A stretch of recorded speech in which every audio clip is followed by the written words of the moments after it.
So hello students, welcome back to Heron's classes. और आज हम पढ़ने वाले हैं इलेक्ट्रोमैग्नेटिक इंडक्शन। बहुत ही इंटरेस्टिंग सा टॉपिक इस चैप्टर का, और ये आखिरी टॉपिक होने वाला है क्योंकि सिलेबस में ही हमें यहीं तक ही पढ़ना है। जनरेटर हटा ली गई हैं, तो खैर जनरेटर की वीडियो अगर अगले साल ये फिर से कंटिन्यू हो जाएगी, ऑफकोर्स कोरोना जाने के बाद जनरेटर फिर से इंक्लूड हो जाएगी, तो मैं उस समय बना दूंगा।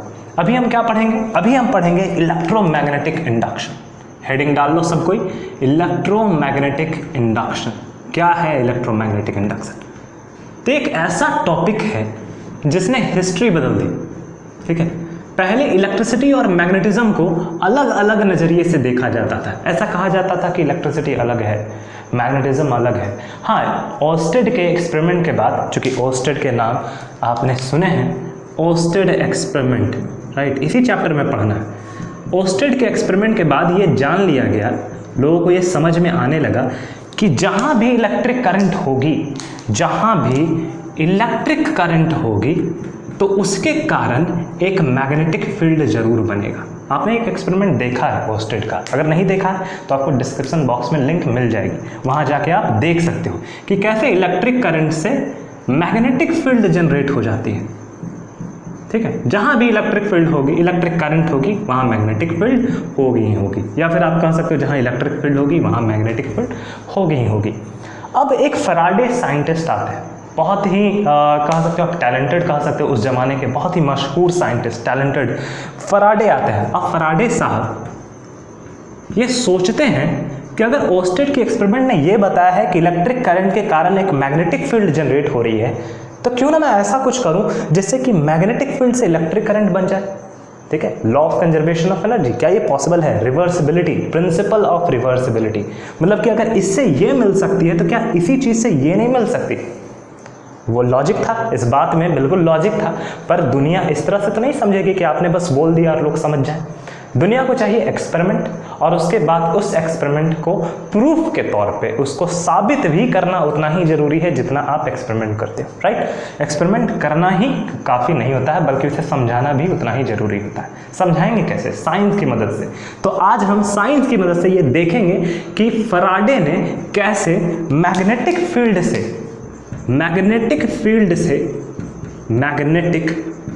फील्ड से ये दिखा दिया लोगों को कि इससे एक इलेक्ट्रिक करंट भी जनरेट हो सकती है। मतलब कि हम एक ऐसे एरा में आ गए थे जहां पे अब इलेक्ट्रिक करंट बनाने के लिए बैटरी की जरूरत नहीं थी। इलेक्ट्रिक करंट प्रोड्यूस करने के लिए बैटरी की जरूरत नहीं थी। पहले हम किस एरा में रह रहे थे? हम डीसी के एरा में रह रहे थे। DC current. अब ये डीसी करंट कैसे आती थी? ये डीसी करंट आती थी बैटरी से, राइट, बैटरी से। बैटरी एक बहुत बड़ा सोर्स था करंट का, बहुत बड़ा सोर्स। पर अब फैराडे एक ऐसी चीज के बारे में बात कर रहे थे जहां पे इलेक्ट्रिक करंट बैटरी के कारण नहीं है, बल्कि मैग्नेटिक फील्ड के कारण है। बहुत ही रिवॉल्यूशनरी आइडिया वो लेके आए थे, और इसके एक्सपेरिमेंट को भी हम आज जानेंगे कि कैसे इस मुकाम तक वो पहुंच पाए कि लोगों ने विश्वास करना शुरू कर दिया कि हाँ, मैग्नेटिक फील्ड के कारण भी इलेक्ट्रिक करंट बन सकती है। देखते हैं इनके कुछ एक्सपेरिमेंट के रूप में। अब इलेक्ट्रोमैग्नेटिक इंडक्शन कोई पूछे तुमसे, तो शुरुआत में तुम क्या कर सकते हो कि ये एक मेथड है, एक तरीका है जिससे हम इलेक्ट्रिसिटी को बिना बैटरी से हम बना सकते हैं। ठीक है, बिना बैटरी के भी हम इलेक्ट्रिक करंट बना सकते हैं। कैसे? मैग्नेटिक फील्ड से। ये कैसे हो पाएगा? पहले हम ऑब्जर्वेशन देखेंगे, एक्सपेरिमेंट देखेंगे, उसके पीछे का एक्सप्लेनेशन देखेंगे, सारा कुछ देखेंगे। तो मेरे साथ बने रहिए और वीडियो को अंत तक जरूर देखना, क्योंकि अंत तक मैं आपको फैराडे के first law of electromagnetic induction, साथ साथ second law of electromagnetic induction भी अच्छे तरीके से आराम से बताऊंगा। कोई भी दिक्कत हो आप कमेंट सेक्शन में मुझे जरूर बता सकते हैं कि आपको कहाँ का किस पार्ट में समझ में नहीं आया।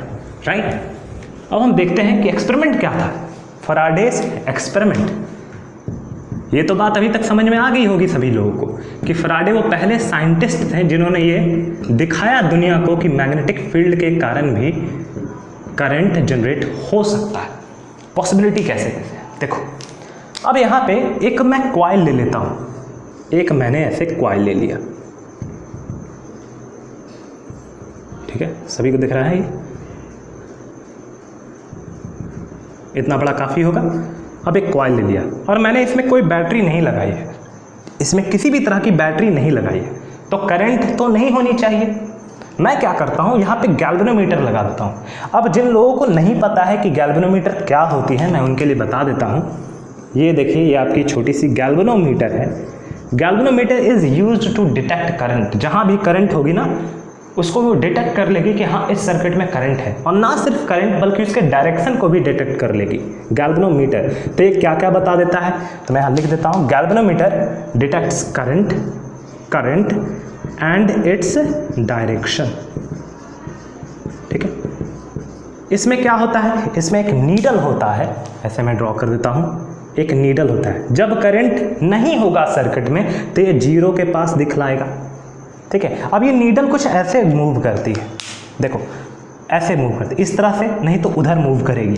क्यों, या तो इस तरह से मूव करेगी, नहीं तो उधर मूव करेगी। अब देखो, अगर करंट ऐसे जा रही हो, उधर की तरफ जा रही हो, तो ये नीडल कैसे मूव कर जाएगी, ये नीडल इधर की तरफ मूव कर जाएगी।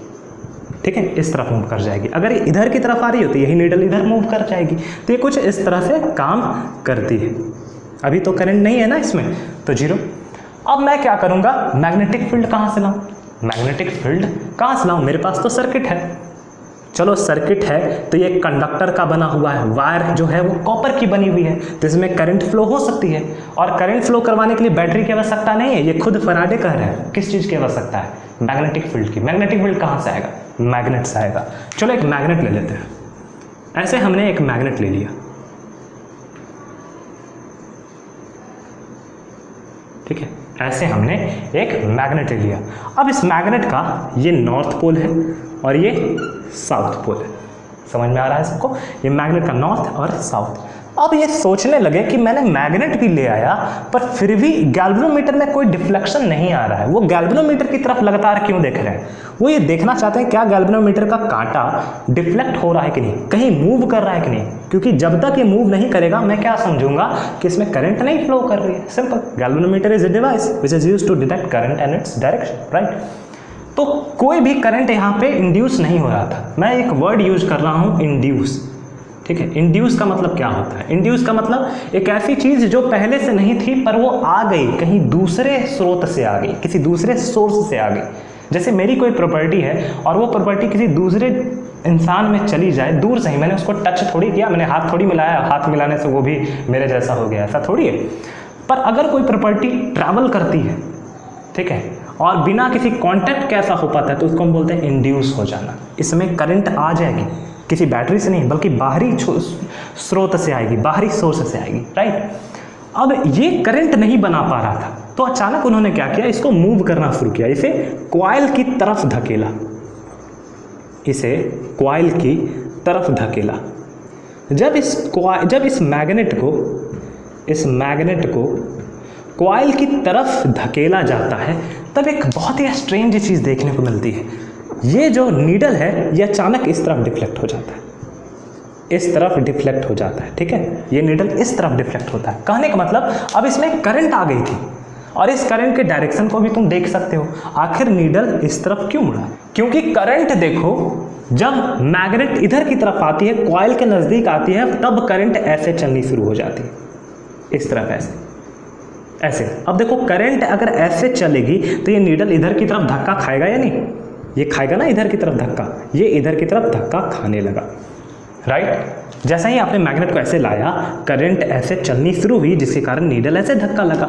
अब जब करंट ऐसे चल रही होगी तो इलेक्ट्रॉन किस तरफ धक्का खा रहा होगा, उस तरफ, अपोजिट इन डायरेक्शन, राइट। अब देखा गया कि चलो ठीक है, मैग्नेट को ऐसे खींच के, ये मान के चलो ये मैग्नेट है आपकी, इसको खींच के ऐसे लाया गया, इसमें मोशन लाया गया। आपने क्या किया, एक फोर्स दिया, राइट, फोर्स दिया। मैग्नेटिक फील्ड पहले से है तो तीसरी चीज़ क्या निकल के आएगी, FBI। ये आपको पढ़ाया था ना मैंने, F for force, B for magnetic field, I for current. तीसरी चीज़ I निकल के आई, सिंपल है। तो ये यहाँ पे करंट आपको देखने को मिल रही है। अब ये मैग्नेट यहाँ पे, अब इसे यहाँ पे छोड़ दिया गया तो फिर से क्या होता है कि जब मैग्नेट को स्थिर कर दिया जाता है तब फिर से ये नीडल जीरो पे आ जाती है।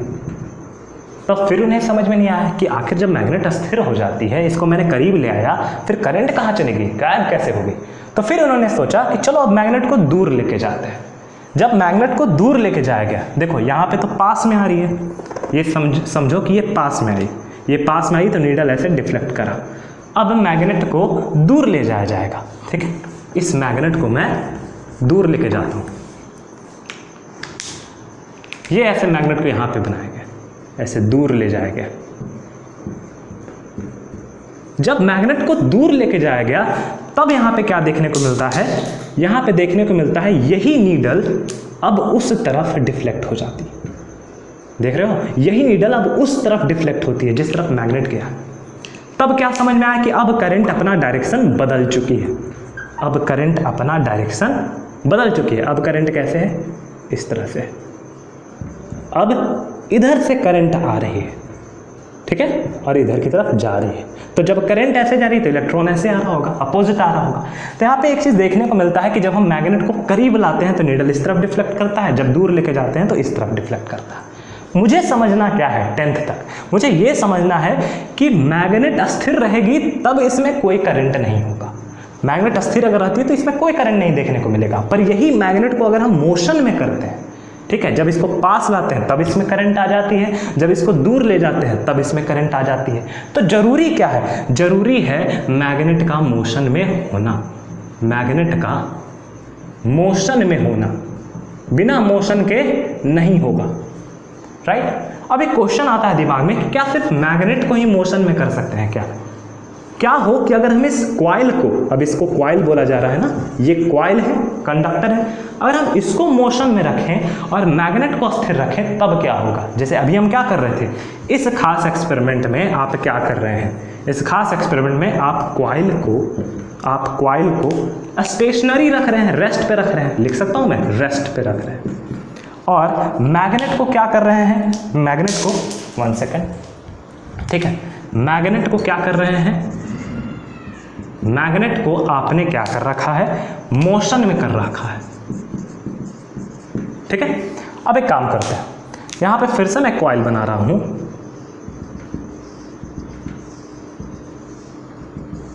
ठीक है, ये कॉइल है, मैंने फिर से एक गैल्वेनोमीटर लगा दिया ऐसे, यहां पे नीडल मैंने 0 पे रख दिया, 0 पे। अब मैं क्या करूंगा, मैग्नेट को मैं स्थिर रखूंगा, मैं मैग्नेट को स्थिर रखूंगा, नॉर्थ पोल और साउथ पोल, ओके, मैं मैग्नेट को स्थिर रखने वाला हूं। अब देखो, अगर इस कॉइल को मैं इधर की तरफ धकेलता हूं, देखो ऐसे धकेलता हूं, मैग्नेट की तरफ धकेलता हूं, तब भी क्या होगा, इसमें डिफ्लेक्शन इस तरफ दिखेगा, एक करंट इसमें आ जाएगी, ठीक है। मैग्नेट को स्थिर रख रहा हूं पर कॉइल को आगे की तरफ धकेल रहा हूं, तब भी इसमें करंट आ जाती है, क्योंकि नीडल इधर की तरफ डिफ्लेक्ट हुआ है। करंट कैसे है, करंट इस तरह से है ना करंट। अगर मैं इसी कॉइल को दूर लेके जाता हूं, इसी कॉइल को ऐसे, मैग्नेट यहीं पे है, इसको बस दूर लेके गया, इस पूरे कॉइल को ऐसे लेके आया, तब क्या होता है, नीडल का डिफ्लेक्शन उस तरफ होता है, उस तरफ होता है, मतलब फिर भी करंट है, बस करंट की डायरेक्शन बदल गई। हो क्या रहा है, डायरेक्शन बदल जा रही है। जब आप मैग्नेट को ऐसे ला रहे हो तब नीडल इस तरफ डिफ्लेक्ट करती है, मतलब करंट ऐसे चल रही है, जब दूर लेके जाते हो तो करंट उधर चली जाती है, ऐसे चल रही है ना, करंट की डायरेक्शन बदल रही है इसके मूवमेंट के कारण, पर करंट तो है ना कम से कम। तो अगर आप तेजी से ऐसे करोगे ना, तब क्या देखने को मिलेगा, ये जो नीडल है ऐसे होने लगी, करंट की 2 डायरेक्शन बन जाएगी, AC current, alternate current, 2 direction होती है, राइट। तो यहाँ पे आपको ये देखने को मिल रही है। एक और तरीके से करंट की डायरेक्शन बदल सकती है, अगर हम पोल को चेंज करते हैं। ये तो हमेशा से हो रखा है, इस चैप्टर में हमने देखा है कि पोल को जैसे ही हम चेंज करते हैं डायरेक्शन ऑफ करंट बदल जाती है, ठीक है। कोई भी चीज़ उसका इफेक्ट ठीक अपोजिट हो जाता है। जैसे कि यहाँ पे आप नीडल देख रहे हो ना, जब हम इस मैग्नेट को दूर करते हैं तो नीडल इस तरफ डिफ्लेक्ट करती है, पर क्या हो, इधर साउथ हो जाए और इधर नॉर्थ हो जाए तो यही इफेक्ट जस्ट अपोजिट हो जाएगा। जिस नीडल को उधर की तरफ डिफ्लेक्ट होनी चाहिए थी, अब किधर होगी, इधर की तरफ डिफ्लेक्ट होनी शुरू हो जाएगी, राइट। समझ में आ रही है बात। यहीं पे देखो, अगर इस कॉइल को हम इधर खींच के ला रहे हैं और मैग्नेट स्थिर है, तब ये जो डिफ्लेक्शन उधर की तरफ हो रहा था अब किधर होगा, इधर होगा। अगर हम पोल्स को चेंज कर दें तो मोटा मोटी क्या समझना है, मोटा मोटी ये समझना है कि डायरेक्शन चेंज होता है, पर इस डायरेक्शन को आपको अभी अच्छे तरीके से नहीं पढ़ना है, क्योंकि 12th में है, ये सिलेबस में है आपको कि डायरेक्शन कैसे बदल जाती है।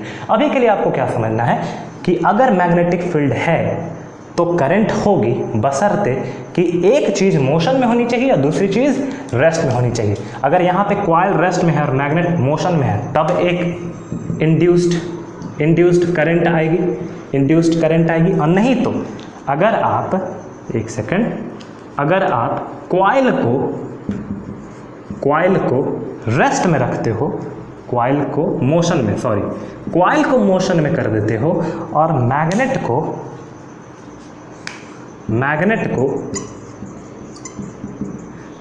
को रेस्ट में रखते हो, तब भी काम बन जाएगा, तब भी इंड्यूस्ड करंट होगी।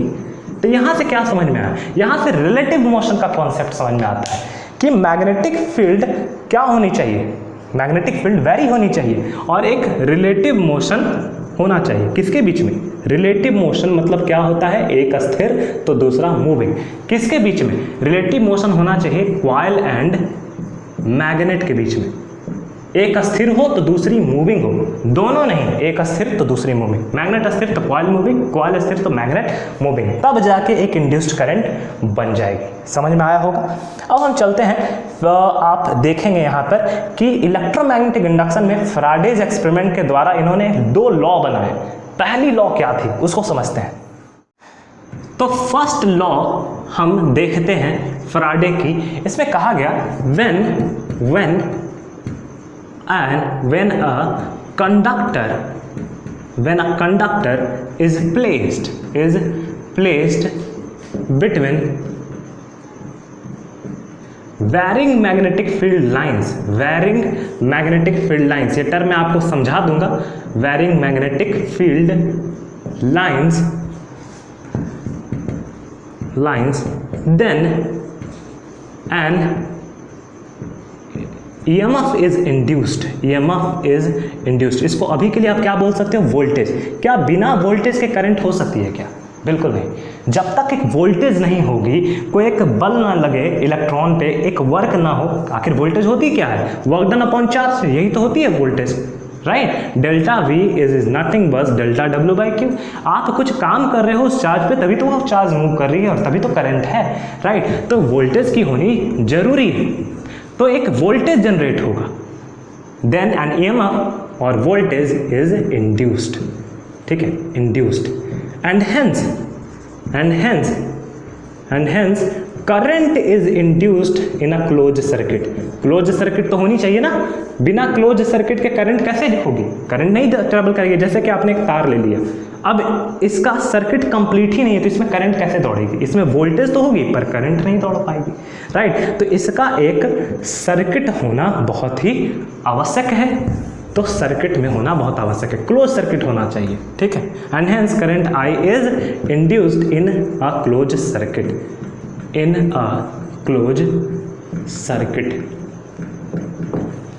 अब समझो, ये है आपकी फर्स्ट लॉ।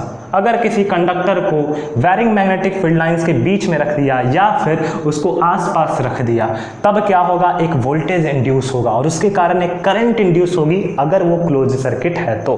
पिछले वाले कॉल में हमने देखा सब क्लोज सर्किट थी।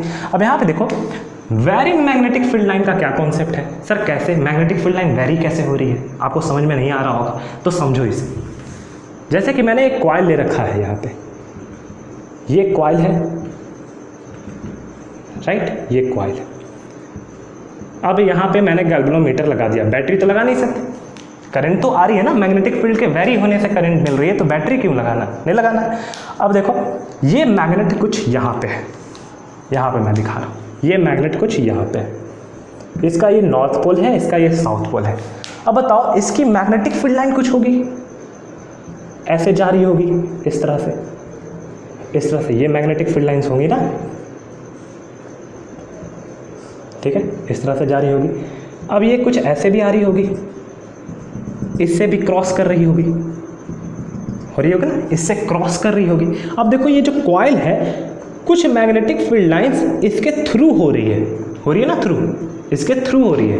अगर इसी मैग्नेट को अब हम करीब लाते हैं, इसी मैग्नेट को हम करीब लाते हैं, देखना यहाँ पे, इसी मैग्नेट को मैं करीब लाऊंगा, यहाँ पे पहले गिन लो कितनी मैग्नेटिक फील्ड लाइंस इससे क्रॉस हो रही है, 1 2 3, 3 मैग्नेटिक फील्ड लाइंस क्रॉस हो रही हैं, 3 मैग्नेटिक फील्ड लाइंस काउंट कर रखा है आपने। अब एक काम करते हैं, वही सर्किट बनाते हैं, ठीक है, वही सर्किट हमने बनाया। अब इसी मैग्नेट को मैं क्लोजर लेके आता हूँ, ऐसे क्लोजर ले आया मैंने।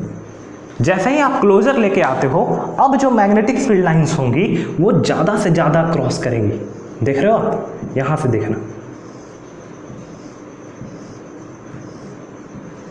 ठीक है, ज़्यादा से ज़्यादा। पहले 3 क्रॉस कर रही थी, अब गिनना शुरू करो, अब कितना क्रॉस कर रही हैं, 1 2 3 4 5, कितनी हो गई cross, 5 magnetic field lines cross कर रही हैं। इसीलिए कहा जाता है कि कंडक्टर के अक्रॉस कितनी मैग्नेटिक फील्ड लाइंस हैं। आपको देखना क्या है कि कंडक्टर के अक्रॉस कितनी मैग्नेटिक फील्ड लाइंस है। और यहाँ पे 3 है और ये 5 है, तो यहाँ पे मैग्नेटिक फील्ड लाइंस बढ़ गई या नहीं। अब चाहे बढ़ जाए या घट जाए, अब इसी मैग्नेट को मैं दूर लेके जाऊंगा तो 5 से फिर 3 हो जाएगा। अगर मैं और थोड़ा दूर लेके जाता हूँ तो 3 से 2 हो सकता है, फिर 1 हो सकता है, कुछ भी हो सकता है, राइट। तो बढ़ या घट रही है, मतलब कि वेरिएशन होना चाहिए। वहाँ क्या लिखा है देखो, वेरिंग, वेरिंग मतलब बढ़ भी सकती है घट भी सकती है, वेरिएशन होना चाहिए, या बढ़े या घटे मतलब नहीं है। अगर वेरिएशन होता है मैग्नेटिक फील्ड लाइंस में तो क्या जनरेट होगी, एक वोल्टेज इंड्यूस होगी और उसके कारण एक करंट इंड्यूस होगा किसी भी क्लोज सर्किट में। तो ये आपका जो है ये फर्स्ट लॉ है, ठीक। अगर ये आप कर पाने में सक्षम हो तब आप करंट को इंड्यूस कर सकते हो क्लोज सर्किट में। अब देखते हैं सेकंड लॉ क्या है इसका। देखिए सेकंड लॉ जो है इसको समझिएगा।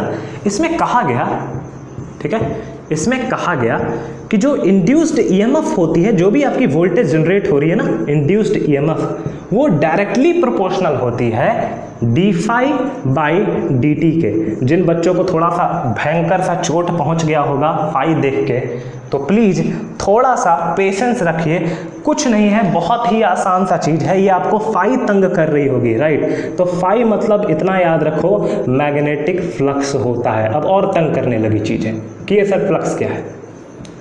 तो ये फ्लक्स देखो मैं बहुत आसान तरीके से बताता हूँ।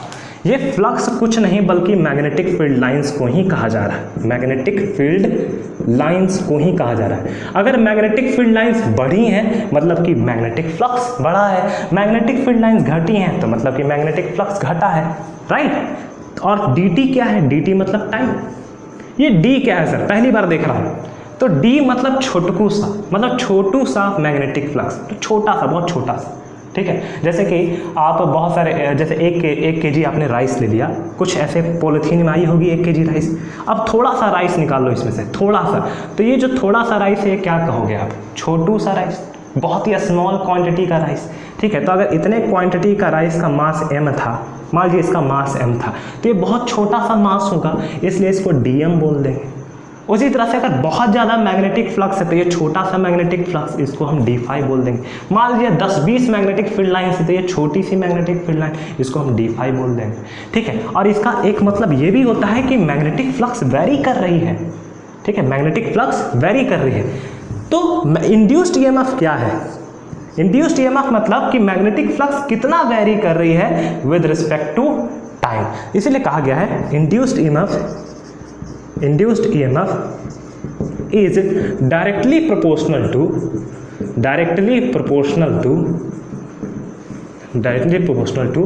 rate of क्यों लिख रहा हूं मैं, समय के हिस्से में, ठीक है, समय के हिस्से में, rate of change in magnetic flux, rate of change in magnetic flux. क्या समझना है मैग्नेटिक फ्लक्स का मतलब, मैग्नेटिक फील्ड लाइंस, और कुछ नहीं समझना है। समझ में आ रहा है। अब इस चीज़ को मैं तुम्हें बहुत ही आराम से दिखलाता हूँ, मुझे ये चीज़ें इरेज करनी पड़ेगी, तुम ये देख लो अच्छे से, ये वाली चीज़ें कॉपी कर लो। अब देखो मैं क्या कर रहा हूँ, फर्स्ट लॉ बताती है कि आपको क्या करना है, मैग्नेटिक फील्ड क्रिएट करना है। ये नॉर्थ पोल हो गया, ये साउथ पोल हो गया। इधर एक मैग्नेट मान के चलो, तुमने ऐसे एक रखा था मैग्नेट जिसमें ये नॉर्थ पोल था, इधर तुमने एक मैग्नेट रखा था जिसमें ये एक साउथ पोल था, ठीक है। अब बीच में मैं क्या करूँगा, बीच में एक कंडक्टर रख दूंगा। ऐसे मैंने एक कंडक्टर रख दिया, ये देखो, ऐसे मैंने एक कंडक्टर रख दिया, ठीक है। ये छोटा सा भी मैं बना सकता हूँ, ऐसे छोटा सा, ये कंडक्टर है। अब समझना कि इस नॉर्थ पोल से उस साउथ पोल तक कुछ मैग्नेटिक फील्ड लाइन जा रही होंगी। डायरेक्शन क्या होता है मैग्नेटिक फील्ड लाइन का, नॉर्थ टू साउथ। तो ऐसे कुछ मैग्नेटिक फील्ड लाइन ऐसे निकल रही हैं, ऐसे निकल रही हैं, ऐसे निकल रही हैं, और उधर जाने की कोशिश कर रही है, उधर जाने की कोशिश कर रही है। और ये बीच में क्या आ गया, कंडक्टर आ गया, कंडक्टर आ गया मैग्नेटिक फील्ड लाइन के ठीक बीच में। अब सोचो इस कंडक्टर के अक्रॉस कितनी मैग्नेटिक फील्ड लाइंस हिट कर रही हैं। इस अगर मैं यहाँ पर थोड़ा सा और बढ़ा देता हूँ, और मैंने बढ़ा दिया, ये लो बढ़ा दिया, कितनी हो गई 1 2 3 4 5 6 7। इस कंडक्टर के क्रॉस 7 मैग्नेटिक फील्ड लाइंस टकरा रही हैं इससे, ठीक है, इंटरफेस कर रही हैं। अब मैं क्या करूँगा, इसी कंडक्टर को घुमाऊँगा। हमें पढ़ाया गया है या तो तुम मैग्नेट को घुमाओ और नहीं तो कंडक्टर को घुमाओ। रिलेटिव मोशन होना बहुत जरूरी है, तभी तो मैग्नेटिक फील्ड लाइन वेरी करेंगी। मैं यहाँ पे दिखाता हूँ कैसे वेरी कर रही है। अब इसी चीज़ को थोड़ा सा मोड़ दो, ठीक है, मोड़ दिया हमने, चलो ये लो मोड़ दिया हमने, थोड़ा सा घुमा दिया। अब देखो ये जो नीचे वाली मैग्नेटिक फील्ड लाइन है ये तो ऐसे सर सा चली जाएगी, ऐसे सर सा चली जाएगी। अब ये कितना रोक रही है, अब ये रोक रही है, गिनते चले जाओ कितनी रोक रही है ये, 1 2 3 4 5, मतलब कि अब 5 ही तक जा रही है, 2 तो निकल जा रही है आराम से। तो अब मैं कहूँगा इस कंडक्टर के क्रॉस कितनी मैग्नेटिक फील्ड लाइंस हुई, 5। इसको तुम मैग्नेटिक फ्लक्स भी कह सकते हो, इसको ऐसे कह सकते हो 7 वेबर, इसको कह सकते हो 5 वेबर। ये वेबर क्या है, तो एसआई यूनिट है। जैसे फोर्स की एसआई यूनिट न्यूटन होती है, उसी तरह से मैग्नेटिक फ्लक्स की एसआई यूनिट वेबर होती है, वेबर। एक क्वांटाइजेशन का तरीका है मैग्नेटिक फील्ड लाइंस का कि इसको क्वांटाइज कैसे करें, गिने कैसे कि हाँ कितना, क्वांटिटी में कैसे मेजर करें। 7 वेबर 5 वेबर, ठीक है। अगर नहीं समझ में आता तो बस मैग्नेटिक फील्ड लाइंस के रूप में ध्यान दो। अगर थोड़ा सा और घुमाएंगे, थोड़ा सा और घुमाएंगे, ऐसे 1 सेकंड, ऐसे घुमा देते हैं, ठीक है, ऐसे हमने घुमा दिया तो फिर से 2 और लाइनें नीचे से निकल जाएंगी, ऐसे ऐसे निकल जाएंगी। फिर बीच में कितने को रोकेगा, 1 2 3 रोकेगा ना। तो अब यहाँ पे क्या हो गई, 3 हो गई। इसी तरह से अगर ये ऐसे घूम जाए, इस तरह से घूम जाए, इस तरह से घूम जाए, तो अब कितना हो जाएगा, अब देखो ऐसे 2 और पार हो जाएंगे, अब कितना हो जाएगा, अब एक ही इससे टकरा रही होगी, अब 1 हो गया। थोड़ा सा अगर और घूमता है फिर से कहानी रिवर्स मोड में चली जाएगी। अगर ऐसे हो जाएगा तो फिर से कहानी रिवर्स मोड में चल जाएगी। अब 3 टकरा रही होगी इससे, ठीक है, अब कितनी टकरा रही होगी, 3 टकरा रही होगी, तो फिर से क्या हो जाएगा, 3 हो जाएगा। फिर से थोड़ा और घूमेगी तो अब 5 हो जाएगा, फिर से और घूमेगी तो 7 हो जाएगा। तो यहाँ पे आपको क्या दिख रहा है, मैग्नेटिक फील्ड लाइंस वेरी कर रही हैं। जैसे जैसे ये कंडक्टर घूम रहा है मैग्नेटिक फील्ड लाइंस वेरी कर रही हैं। और जब मैग्नेटिक फील्ड लाइंस वेरी करती है तो क्या इंड्यूस होता है, इसी कंडक्टर में करंट इंड्यूस होगा अगर इसका एक क्लोज सर्किट बना होता तो, ऐसे एक क्लोज सर्किट बना होता तो, ठीक है, ये पीछे ले जाई गई हैं, इसका एक क्लोज सर्किट बना होता तो करंट इसमें इंड्यूस होती, वोल्टेज तो इंड्यूस हो गई होगी, पहले वोल्टेज इंड्यूस होगी फिर करंट होगी, राइट। तो यहाँ पे आप देख रहे हैं मैग्नेटिक फ्लक्स चेंज हो रहा है, डी फाई चेंज हो रहा है, इसलिए ईएमएफ भी बनेगी। लेकिन यही चीज़ जितनी जल्दी हो जाती, देखो टाइम बढ़ेगा ना तो ईएमएफ घट जाएगा, इन्वर्सली प्रोपोर्शनल है। टाइम घट जाएगा तो ईएमएफ बढ़ जाएगा। टाइम अगर ज़्यादा ले रहे हो आप, सोचो इस चीज़ को घुमाने में, ऐसे ये देखो कंडक्टर है, इस चीज़ को घुमाने में अगर आपने ज़्यादा समय ले लिया तो ईएमएफ घट जाएगी। पर अगर कम समय लिया, कम समय मतलब ये फास्ट होगा, और फास्ट होगा तो ईएमएफ बढ़ जाएगी। क्यों? क्योंकि ये जितना फास्ट होगा, ये जो चीज़ तुम देख रहे हो ना 7 5 3 1 3 5 7, ये जल्दी होगी। ऐसे समझो धीमे से घूम रही है तो पहले 7 हो रहा है, 5 3 1 3 5 7, यही चीज़ फास्ट हो रही है, फास्ट घूम रही है। तो ऐसे 7 5 3 1 3 5 7, 7 5 3 1 3 5 7, ऐसे लगातार कंटिन्यू होगा। मतलब कि फ्लक्स बहुत तेज़ी से वैरी हो रहा होगा, ये लगातार ऐसे घूम रही है एकदम बहुत तेज़ी से, तो फ्लक्स बहुत तेज़ी से वैरी होगा, ईएमएफ भी बढ़ जाएगी, वोल्टेज बढ़ जाएगी, कई सारे उपकरण हम चला पाएंगे, बल्ब जला पाएंगे, फिर आप अपनी वॉशिंग मशीन तो बहुत ज़्यादा नहीं चल सकती है, ठीक है, टीवी चला सकते हैं, फैन चला सकते हैं, ये सब काम आप कर सकते हैं। तो आपको इसको क्या करना पड़ेगा, बहुत तेज़ी से घुमाना पड़ेगा, तभी तो फ्लक्स तुरंत बदलेगी ना, कम समय में घुमाना पड़ेगा, तभी तो फ्लक्स ज़्यादा वैरी होगी और उसके कारण ईएमएफ भी ज़्यादा बनेगा, जिसके कारण करंट अच्छा इंडक्शन होगा। तो यहाँ पे आपने समझा कि सेकंड लॉ क्या है, यही बतलाती है सेकंड लॉ। अब आते हैं कि आखिर हम एक करंट को, इंडक्शन जैसे ईएमएफ को और कैसे बढ़ा सकते हैं। समझो इस चीज़ को, ईएमएफ को और कैसे बढ़ाया जा सकता है। तो यहाँ पे देखो क्या क्या फैक्टर्स हैं। पहला फैक्टर तो है कि आप स्पीड बढ़ा दो, स्पीड ऑफ कंडक्टर बढ़ा दो, स्पीड ऑफ रोटेशन कह सकते हैं। अगर आपने स्पीड ऑफ रोटेशन बढ़ा दिया तब आपको एक अच्छी ईएमएफ मिल जाएगी।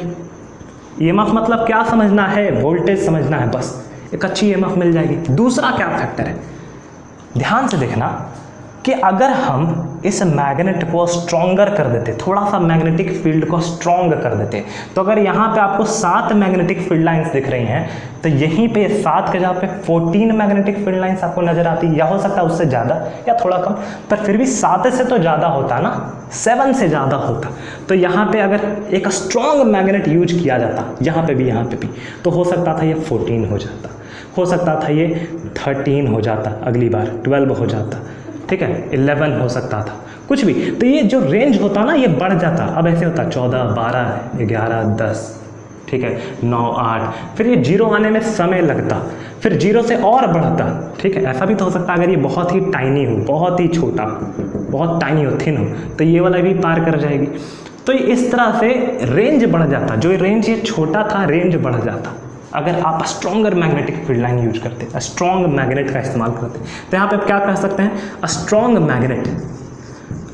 Magnet can give you more number of magnetic field lines, जो कि मैग्नेटिक फ्लक्स बढ़ाएगा, और मैग्नेटिक फ्लक्स जितना बढ़ता है ईएमएफ बढ़ जाती है। सिंपल है ना, अ स्ट्रॉन्ग मैग्नेट। थर्ड क्या है, थर्ड आपका देखो इसका साइज भी, मान के चलो आपने स्ट्रॉन्ग मैग्नेट यूज कर रखा है, मैग्नेट बड़ा बड़ा भी है, पर अगर आप ये छोटू सा कंडक्टर इस्तेमाल करते, इतना छोटा सा, तब वो रिजल्ट नहीं आपको मिल पाती, क्योंकि ये तो छोटा है ना, एरिया कम है, ज़्यादा मैग्नेटिक फील्ड लाइन नहीं क्रॉस कर पाएंगे, इससे ज़्यादा मैग्नेटिक फील्ड लाइन से टकराएंगे नहीं। तो आपको क्या करना होता, बड़ा इस्तेमाल करना होता। कंडक्टर का एरिया ऑफ कंडक्टर समझ में आ गया। अगर हम टर्न्स की बात करें, जो आप कॉइल देख रहे थे पीछे, आप जो कॉइल देख रहे थे, अगर उस कॉइल में नंबर ऑफ टर्न्स हम बढ़ा देते तो ज़्यादा से ज़्यादा कंडक्टर मिल पाता, जिससे कि मैग्नेटिक फील्ड लाइंस क्रॉस होती, ज़्यादा इफेक्ट देखने को मिलता। तो ये भी एक फैक्टर है, टर्न्स भी एक फैक्टर है। इसको इंक्रीज कर दोगे, बढ़ा दोगे, तब भी आपको एक अच्छी ईएमएफ मिल जाएगी। मतलब ज़्यादा कॉइलिंग करनी पड़ेगी, राइट। कॉइल जितना ज़्यादा करोगे उतना ही ज़्यादा आपको क्या मिलेगी, ईएमएफ अच्छी मिल जाएगी। तो अच्छी ईएमएफ पाने के लिए 4 चीज़ें हैं। तभी तो जनरेटर आप खुद से नहीं घुमाते हो ना, ऐसा थोड़ी है जनरेटर आया आप उसको घुमा रहे हो। बताओ कितनी चीज़ें जला पाओगे उससे, कितनी चीज़ें चला पाओगे? नहीं, फ्यूल होती है, डीजल होती है, वो घुमाती है ब्लेड्स को, राइट।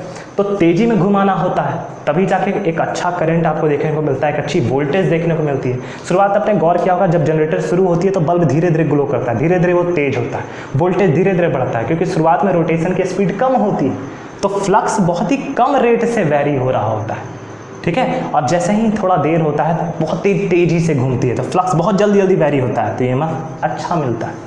समझ में आ गया होगा। आई होप आपको आज की क्लास अच्छी लगी होगी, आपको सारी चीज़ें समझ में आ गई होगी। जहाँ पर भी आपको समझ में नहीं आया है आप मुझे कमेंट सेक्शन में ज़रूर बता सकते हो, आगे भी इसी तरह से वीडियोज़ आती रहेंगी। खैर ये चैप्टर ख़त्म हो चुका है, अगले साल जनरेटर अगर ऐड होती है तो मैं वीडियो डालने की कोशिश करूँगा, और फिर यही आगे हम कुछ और चैप्टर शुरू करेंगे। आपको एक्सरसाइज में जो दिक्कत है मुझे कमेंट सेक्शन में ज़रूर बताएं, जो भी आपकी क्वेरी हो कमेंट सेक्शन में मुझे बता देना। और इसमें सबसे इंटरेस्टिंग आपको कौन सी चीज़ लगी प्रैक्टिकल वे में, वो आप मुझे कमेंट सेक्शन में ज़रूर बताएं। तो आज के लिए धन्यवाद, बेस्ट ऑफ लक।